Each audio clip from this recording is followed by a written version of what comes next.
Congratulations on 76 days. It's a riveting and eye-opening look at the beginning of COVID in Wuhan, China. Thank you, thank you. Thank you for your compliment. Oh, you are so welcome. Now, this was a quick turnaround, right? I mean, you were right there in the beginning in January, and 9 months later, here you are. So how did this come about? Give us a genesis of how 76 Days was created. Yeah, so I think in the beginning of February, very soon after the lockdown happened in Wuhan, because China locked down Wuhan on January 23rd. I was actually traveling in China for Chinese New Year right around that time. So the entire country outside of Wuhan also voluntarily shut down. So it was an eerie sight to see that nobody was going out during China's busiest family holiday. So it kind of like the image stayed with me. So back in February, after I came back to New York, a US network approached me and asked me if I wanted to make a film about COVID. I immediately said yes, even though that project didn't happen in the end, but I keep on doing development, doing research and production.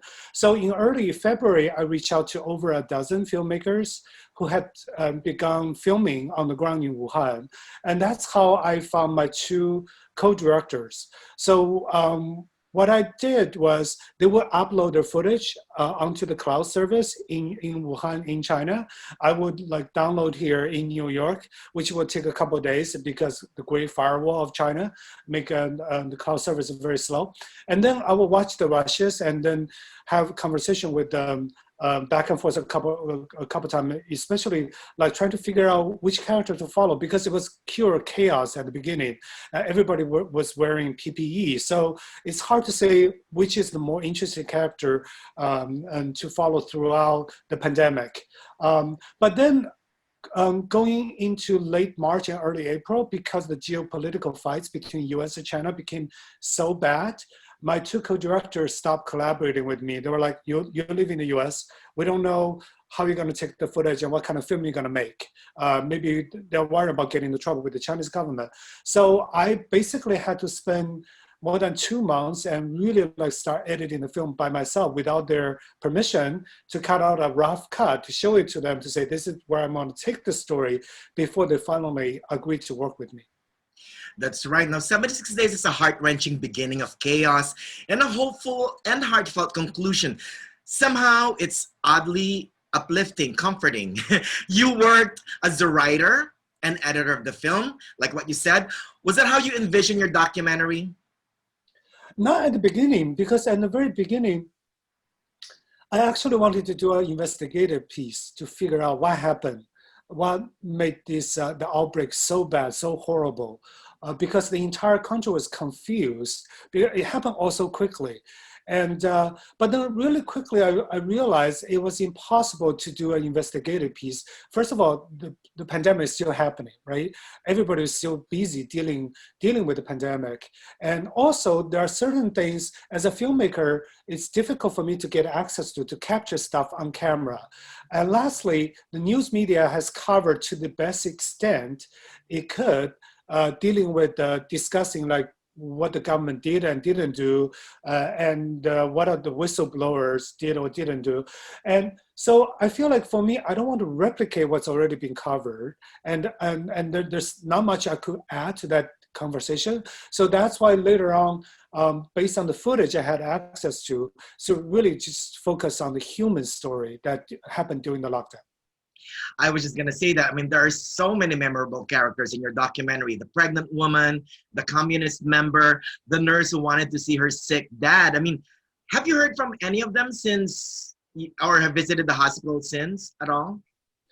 Because my two co-directors film on the ground, so I don't know those characters personally. It's really different experience for me, because this is the first time I'm kind of remote collaborating with people. Usually when I make the documentary, I'm usually the one filming, carrying a camera.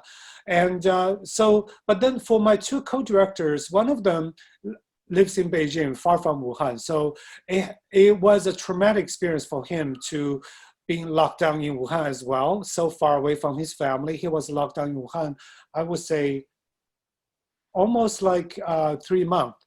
So for him, it's like after the experience, after lockdown was lifted, after he went back to Beijing, sometimes we'll ask him, do you want to go back to do some pickup shoots to follow up with the character? He's like, no, I don't want to go back there, because it was just so heartrending, right? As a camera person, to be there, to film people dying, to feel so helpless a lot of times. So it's as hard on him as for the medical workers.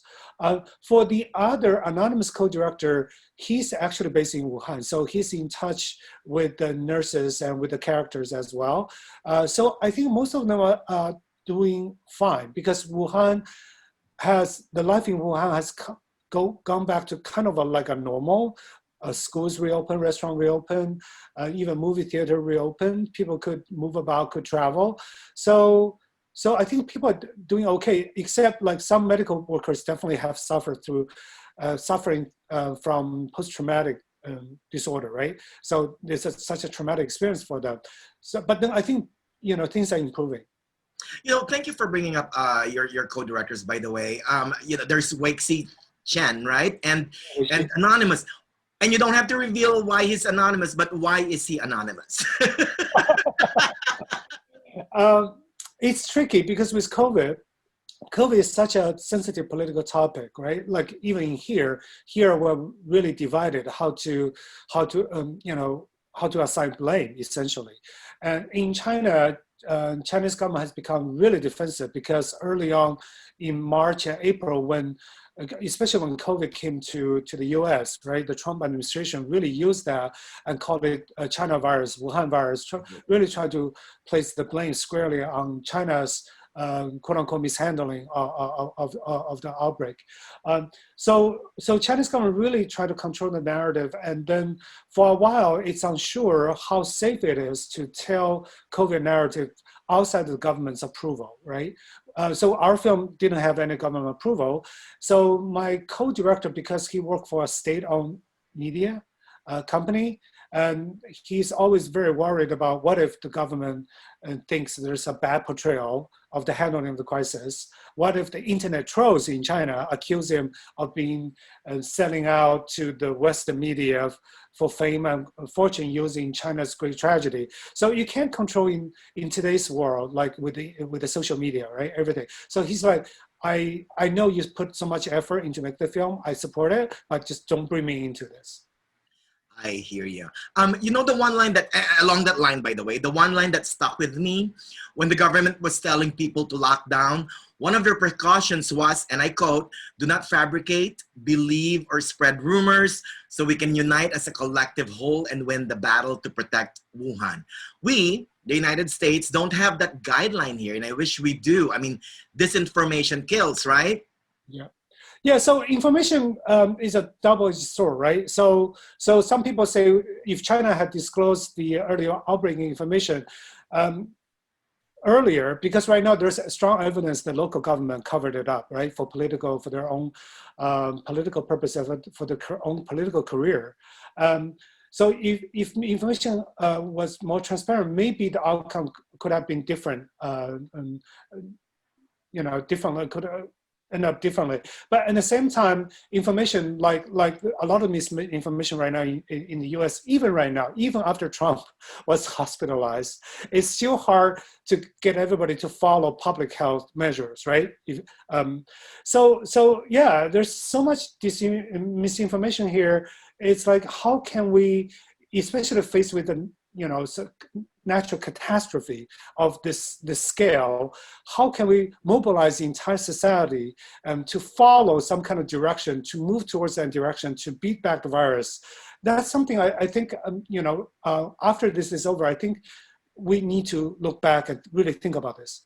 That's right. We need a better leader, really. No comment there.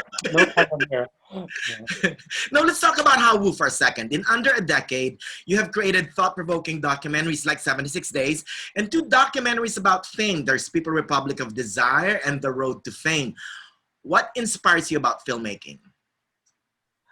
It's just the flow, man. It's that when I'm making film, I experience flow.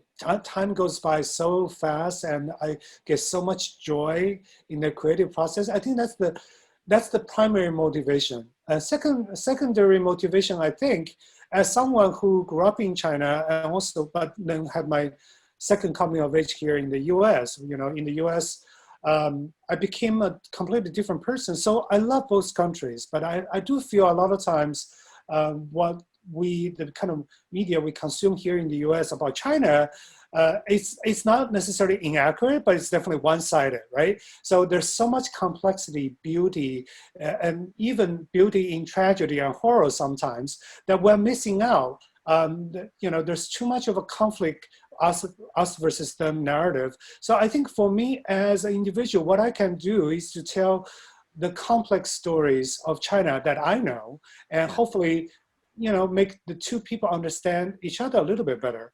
But that's part secondary. I think the primary selfish reason, I just love filmmaking, the process itself. Now 76 Days making the festival rounds. Right now, the film is highly regarded at the Heartland Film Festival, TIFF, the Toronto Film Festival. What does being included in the Heartland Film Festival mean to you? It's wonderful because my two previous films, People's Republic Design, my last feature, as well as my last short, a Netflix original short, All in My Family, Screen, and Heartland. So I've communicated with the team a lot in the past. So I love the team, I love the festival, and I love that this is one of the key festivals that can bring films, especially like international films, to the heartland of America, to let them experience stories that's really experienced here in the US. So it's amazing, it's amazing.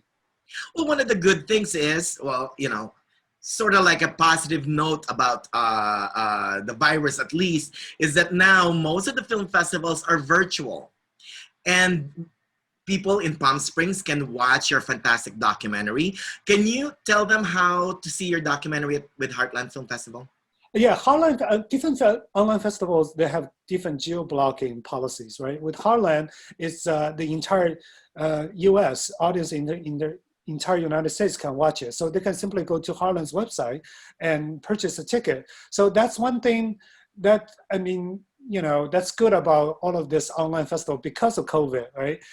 Is that anybody who wants to watch a film can go online rather than traveling to the specific location where the festival is happening to be able to watch films. That's amazing.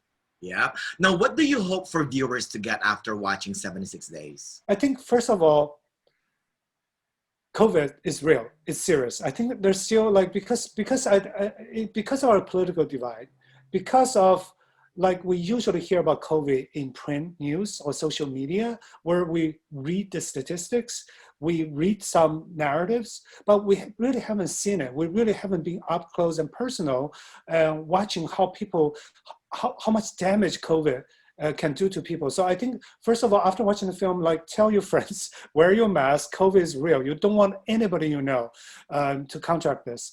Secondly, I feel like one of the key goals while I was editing this film is to really highlight the common human experience living through a catastrophe like this, to show how similar we are, the fear, the desperation, and the need to connect, to hold hands, and also the need to have some glimmer of hope to living through this. Because right now, we don't know when the end is going to come, right? So but then we can still work together to get through this as a community, as a human race, instead of trying to do finger pointing and try to assign blame and try to just to protect ourselves. This is the virus is a common human enemy. I agree with you 100%. Thank you so much for that. Finally, how are you surviving COVID? Where are you at right now? Are you in New York? I'm in New York. New York it's doing well, but right now we're seeing an upsurge, right, of cases. So I'm really nervous because our kids are in school. I'm just afraid whether they're going to get a virus or we're going to pass the virus to them. We're all constantly following the news, following the experts' recommendations. I think New York City is doing a better and better job, and the state as well. So hopefully we won't see what happened back in March and April repeating again here in New York. That's right. Well, thank you so much, Mr. Hao. Stay safe and good luck. And Gigi and Ju Hao Yun. Thank you, Manny. Thank you so much.